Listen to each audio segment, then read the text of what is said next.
नमस्कार दोस्तों। इतिहास के इस वीडियो में हम बात कर रहे हैं असहयोग आंदोलन की।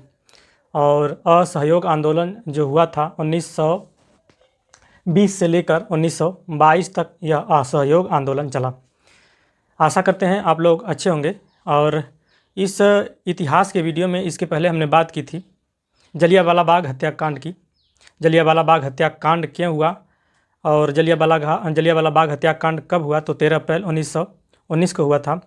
और जलियांवाला बाग हत्याकांड की पृष्ठभूमि की बात करें तो जलियांवाला बाग हत्याकांड जो हुआ था रॉलेट एक्ट के विरोध में, और फलस्वरूप रॉलेट एक्ट के जांच के लिए हंटर कमेटी का गठन किया गया, लेकिन उसमें भी सरकार ने कोई सुनवाई नहीं किया था। तो इन सब आंदोलनों के असफल होने के बाद गांधी जी ने ऐलान कर दिया कि हम असहयोग आंदोलन करेंगे। और असहयोग का अर्थ होता है कि ब्रिटिश सरकार का हम लोग सहयोग नहीं करेंगे। ब्रिटिश सरकार भारत में जो आई थी व्यापार करने के लिए, और व्यापार करते करते यहाँ पर शासन पर भी कब्जा जमा लिया, और शासन करते हुए भी भारत में व्यापार कर रही थी, और कहीं ना कहीं कई अधिनियम पारित करते हुए भारत में शोषण करती जा रही थी। और भारतीयों को यह आशा थी कि कभी न कभी ब्रिटिश सरकार भारत को प्रशासन में कुछ ढील देगी, ताकि भारतीयों का भी कुछ सहयोग हो सके। तो आइए हम बात करते हैं कि असहयोग आंदोलन क्या था। असहयोग आंदोलन की पृष्ठभूमि को हम पहले समझेंगे कि किस तरह से धीरे धीरे असहयोग आंदोलन प्रारंभ होता है। तो असहयोग आंदोलन मुख्य रूप से 1920 से लेकर 1922 तक चला। अगर इसकी पृष्ठभूमि की बात करें तो इसकी पृष्ठभूमि में हम देखते हैं कि जो प्रथम विश्व युद्ध हुआ था 1914 से 1918 तक प्रथम विश्व युद्ध चला। और विश्व युद्ध के दौरान जब विश्व युद्ध ख़त्म हुआ तो उसके बाद भारत में बहुत बेरोजगारी हो गई, भूखमरी हो गई, महंगाई इतनी हो गई कि लोगों का जीवन यापन करना कठिन था, और सरकार उसके बावजूद भी कर लगाती थी, और जनता यहाँ पर बहुत ही परेशान थी। तो विश्व युद्ध के बाद जनता बहुत ही परेशान थी। इसके साथ साथ रॉलेट एक्ट को भी पारित कर दिया गया। रॉलेट एक्ट को हम जानते हैं कि इसे काला कानून भी कहते हैं। शंका के आधार पर इसको किसी को भी पकड़ा जा सकता था, और बिना किसी वजह के उसको शंका के आधार पर जेल में डाल दिया जा सकता था। इस तरह से भारतीयों में बहुत तरह से असहयोग की भावना आने लगी थी। सहयोग करने की जो इच्छा थी अब वो धीरे धीरे ख़त्म हो रही थी। लोग असंतुष्ट होते जा रहे थे कि भारत इतना सहयोग कर रहा है ब्रिटिश सरकार का, लेकिन ब्रिटिश सरकार जो है भारत को उसके बदले में कुछ भी देना नहीं चाहती है। ये बात धीरे धीरे भारतीयों को समझ में आने लगा था। उसके बाद रॉलेट एक्ट तो पारित कर ही दिया गया था। पंजाब में मार्शल लॉ लगा दिया गया उसी दौरान। उसके बाद रॉलेट एक्ट के बाद पंजाब में मार्शल लॉ लगा दिया गया, और मार्शल लॉ के अंतर्गत भी बहुत लोगों को प्रताड़ित किया गया। लोगों को इकट्ठा होने नहीं दिया जा रहा था, और शंका के आधार पर उनको भी पकड़ लिया जाता था। मार्शल लॉ पंजाब में लागू होने के बाद जलियांवाला बाग हत्याकांड आप जानते ही हैं, 13 अप्रैल 1919 को हुआ था जलियांवाला बाग हत्याकांड। और जलियांवाला बाग हत्याकांड जो हुआ था एक बर्बर हत्याकांड था, जिसमें निहत्थे लोगों पर गोलियां चलाई गईं। यहाँ तक कि केवल 7 सप्ताह के बच्चों का भी हत्या इसमें कर दी गई, उसको भी नहीं देखा गया। केवल 3 मिनट का समय दिया गया था। और सोच सकते हैं कि एक ही दरवाजे से कैसे 20,000 लोगों की जनसंख्या, कैसे संख्या उसने छोटे से दरवाजे से निकल सकती है। और इन पर तब तक गोलियां चलाई गईं जब तक बंदूकों से गोलियां ख़त्म नहीं हो सकीं, तब तक गोलियां चलती रहीं, और हज़ारों निहत्थे लोग इसमें मारे गए। लगभग 3,000 लोग घायल हुए थे, और 1,000 के ऊपर लोग इसमें मारे गए थे। इस तरह से जनता में आक्रोश धीरे धीरे बढ़ता जा रहा था।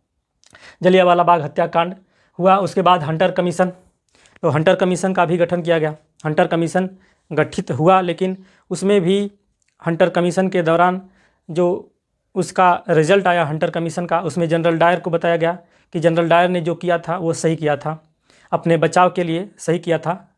नियम को अब उन्होंने फॉलो किया, बल्कि उसके बदले में हमने बताया कि ब्रितानी सरकार ने और ब्रितानी सभा ने बल्कि सम्मानित किया जनरल डायर को।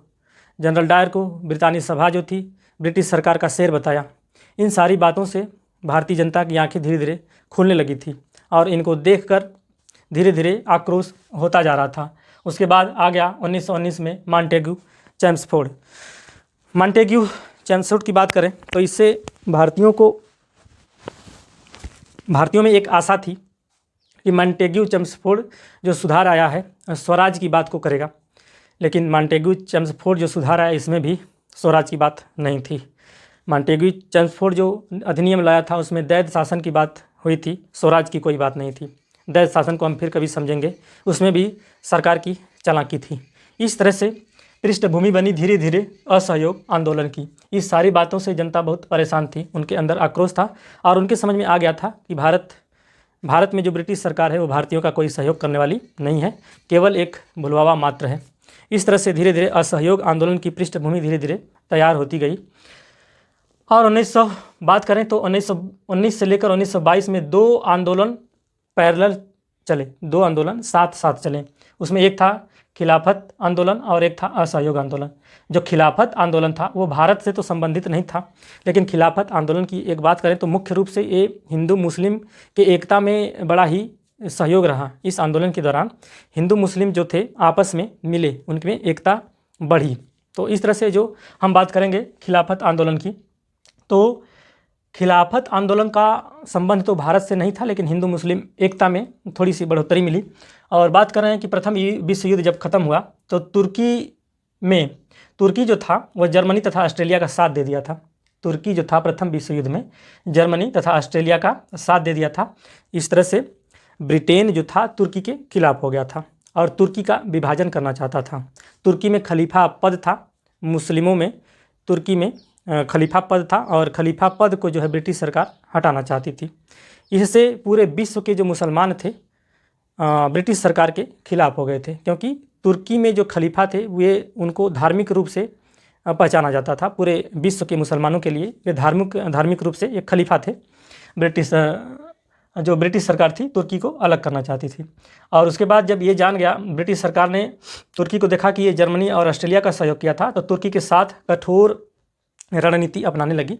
कठोर रणनीति अपनाते हुए खलीफा के पद को भी समाप्त करना चाहा तथा तुर्की के खिलाफ उसने जो धार्मिक प्रमुख थे वहाँ के खलीफा थे उनके पद को भी समाप्त करने की कोशिश किया। इस तरह से जो ब्रिटेन के खिलाफ हुए कौन, मुसलमान, भारत के भी मुसलमान ब्रिटेन के खिलाफ हो गए, क्योंकि वो ब्रिटेन जो था तुर्की का बंटवारा करना चाहता था तथा खलीफा पद को भी हटाना चाहता था। इस तरह से 1919 में खिलाफत कमेटी का गठन हुआ और खिलाफत कमेटी का जो गठन हुआ था वो अली बंधुओं के अध्यक्षता में हुआ था। अली बंधुओं ने इसकी स्थापना की थी। कब? 1919 में खिलाफत कमेटी की स्थापना की थी। किसने? अली बंधुओं ने। तो इस बात को ध्यान में रखिएगा कि 1919 में खिलाफत कमेटी का गठन अली बंधुओं ने किया था। और अली बंधु कौन थे? तो अली बंधु कौन थे? ये मोहम्मद अली थे और शौकत अली थे। खिलाफत कमेटी के अन्य सदस्य जो थे इसमें मौलाना आज़ाद थे, अजमल खान थे और हसरत मोहानी थे। इन सभी ने मिलकर 1919 में खिलाफत कमेटी का गठन कर दिया। इसी दौरान 1919 में दिल्ली अधिवेशन हुआ। किसका? खिलाफत कमेटी का। खिलाफत कमेटी का दिल्ली में अधिवेशन हुआ तो गांधी जी को इसमें अध्यक्ष बना दिया गया। आप सोच सकते हैं कि मुस्लिम कमेटी थी एक तरह से खिलाफत कमेटी, और गांधी जी को उसका अध्यक्ष बनाया जाना एक बहुत बड़ी बात थी। तो इस तरह से वहाँ पर गांधी जी को अध्यक्ष बनाया गया 1919 में दिल्ली के अधिवेशन में। किसके अधिवेशन में? खिलाफत कमेटी के अधिवेशन में। और अगस्त 1920 में बाल गंगाधर तिलक जी की मृत्यु हो जाती है और 1 सितंबर 1920 को कांग्रेस का एक विशेष अधिवेशन बुलाया जाता है। कांग्रेस का विशेष अधिवेशन इसलिए कहा जा रहा है क्योंकि हर साल दिसंबर में कांग्रेस की अधिवेशन होता था कांग्रेस का, लेकिन इस साल अधिवेशन जो हुआ वो 1 सितंबर 1920 को हुआ और इस अधिवेशन में असहयोग आंदोलन को पारित कर दिया गया। तो असहयोग आंदोलन पारित होने के बाद असहयोग आंदोलन में कांग्रेस के क्या क्या कार्यक्रम थे उसको हम देखते हैं। तो कांग्रेस का कार्यक्रम था सरकारी शिक्षण संस्था का बहिष्कार करना। तो सरकारी शिक्षण संस्था का बहिष्कार इसलिए करना क्योंकि जो ब्रिटिश सरकार थी वो अपने अनुसार शिक्षा देती थी और भारतीयों को अपने अनुसार एक नौकर के रूप में रखती थी, अपने कार्य के लिए रखती थी, तो अपने अनुसार ही उनको शिक्षा देती थी। इसलिए कांग्रेस के कार्यक्रम में ये कहा गया कि सरकारी शिक्षण संस्थाओं का हम लोग बहिष्कार करेंगे। तो उसमें बहिष्कार किया गया और विदेशी वस्तुओं का त्याग किया गया, क्योंकि विदेशी वस्तुओं यदि हम परचेज करेंगे, खरीदेंगे, तो विदेशी वस्तु जब हम खरीदते हैं तो ब्रिटिश सरकार की इनकम होती है। तो ब्रिटिश सरकार की इनकम कम करने के लिए हम ब्रिटिश सरकार की वस्तुओं को नहीं खरीदेंगे। अगला उनके कार्यक्रम में था कि उपाधियों का त्याग करना। उपाधियों का त्याग करना आशय ये कि ब्रिटिश सरकार कुछ लोगों को उपाधियों देकर उनको उच्च दर्जे का व्यक्ति मानती थी और कुछ लोगों को उपाधियां नहीं दी जाती थी तो निचले दर्जे के व्यक्ति माने जाते थे। तो इस तरह से दो लोगों में मतभेद करना चाहती थी सरकार, तो इसमें उपाधियों का त्याग करने वाला कार्यक्रम बनाया गया। और सरकारी नौकरी का त्याग करना कहा गया कि सरकारी नौकरी का हम लोग त्याग करेंगे और जो भी कार्य करना होगा अपना खुद का करेंगे, क्योंकि सरकारी नौकरी करेंगे तो ब्रिटिश सरकार की उससे हेल्प होगी और सरकारी नौकरी हम लोग नहीं करेंगे। आगे है कर का भुगतान नहीं करना। जब कर का भुगतान हम नहीं करेंगे तो सरकार का सहयोग एक तरह से बंद हो जाएगा। इस तरह से कांग्रेस के ये सारे कार्यक्रम थे। कांग्रेस के इन कार्यक्रमों के बाद दिसंबर 1920 में कांग्रेस का नागपुर अधिवेशन होता है और नागपुर अधिवेशन में सी विजय राघवाचार्य इसमें अध्यक्ष बनाए गए थे और इस कांग्रेस में भी पारित कर दिया गया, लेकिन इसमें मांग ये थी कि शांतिपूर्ण और न्यायोचित तरीके से हम लोग मांग करेंगे। गांधी जी का मानना था कि एक वर्ष यदि हम अच्छे तरीके से कार्यक्रम करें तो एक वर्ष में हम स्वराज को प्राप्त कर सकते हैं, लेकिन इसमें मोहम्मद अली जिन्ना जो थे, एनी बेसेंट, जीसी कापड़े और बीसी पाल कांग्रेस को छोड़ दिए, क्योंकि इनके छोड़ने का कारण ये था कि ये संवैधानिक व न्यायपूर्ण तरीके से मांग कर रहे थे। तो इसलिए कांग्रेस में और इन लोगों में थोड़ी अनबन हुई और इसलिए इन लोगों ने कांग्रेस छोड़ दिया। कांग्रेस को किसने छोड़ा था तो Mohammad Ali Jinnah, Annie Besant, GC कापड़े, BC पाल ने कांग्रेस को छोड़ दिया था। आंदोलन का प्रसार धीरे धीरे होने लगा। धीरे धीरे आंदोलन का प्रसार हुआ तो वकीलों ने अपनी वकालत छोड़ दी। जो भी निर्णय लेना था वो पंचायतों के माध्यम से निर्णय लिया जाने लगा। न्यायालय छोड़ दिया गया। वकीलों ने न्यायालय छोड़ दिया क्योंकि सरकार का सहयोग नहीं करना था, उनका असहयोग करना था। अगला कि विदेशी कपड़ों की होली जलाई गई। जितने भी विदेशी कपड़े थे उनको जला दिया गया, जबकि विदेशी कपड़ों के जलाने के पक्ष में जो रविंद्रनाथ टैगोर थे उनका मत ये नहीं था। गांधी जी और रविंद्रनाथ टैगोर में विवाद था। गांधी जी का मानना था कि कपड़े की होली जलानी चाहिए, जबकि रविंद्रनाथ टैगोर मानते थे कि ये गलत है, क्योंकि ये कहीं न कहीं खरीदा हुआ कपड़ा है, इसको जलाना नहीं चाहिए। शराब की दुकानों पर धरना अगला उनका कार्यक्रम था। शराब की दुकानों पर धरना। शराब हम पीना बंद करेंगे तो सरकार की इनकम जो है कम होगी और भारतीयों में भी जो लोग शराब पीते हैं उनका शराब छूट जाएगा और एक तरह से वो संपन्न होंगे। इस तरह से इनका ये कार्यक्रम था। इसके बाद असहयोग आंदोलन अपने पीक पर था, ऊंचाइयों पर था, लेकिन 5 फरवरी 1922 को यूपी में गोरखपुर में चौरी चौरा कांड हत्या हो जाता है और गांधी जी यहाँ पर असहयोग आंदोलन वापस ले लेते हैं। इस तरह से असहयोग आंदोलन समाप्त हो जाता है। असहयोग आंदोलन वापस लेने के बाद बहुत सारे नेता जो थे वो आश्चर्यचकित रह गए कि गांधी जी ने ये क्या कर दिया, लेकिन गांधी जी का मानना था कि जो असहयोग आंदोलन था वो शांतिपूर्ण रूप से होना चाहिए था, अहिंसात्मक रूप से होना चाहिए था, लेकिन यहाँ पर हिंसा होने के कारण गांधी जी ने असहयोग आंदोलन को वापस ले लिया। इस तरह से असहयोग आंदोलन समाप्त हो गया और इसी तरह से 1922 में गांधी जी को 6 वर्ष की सज़ा हो गई।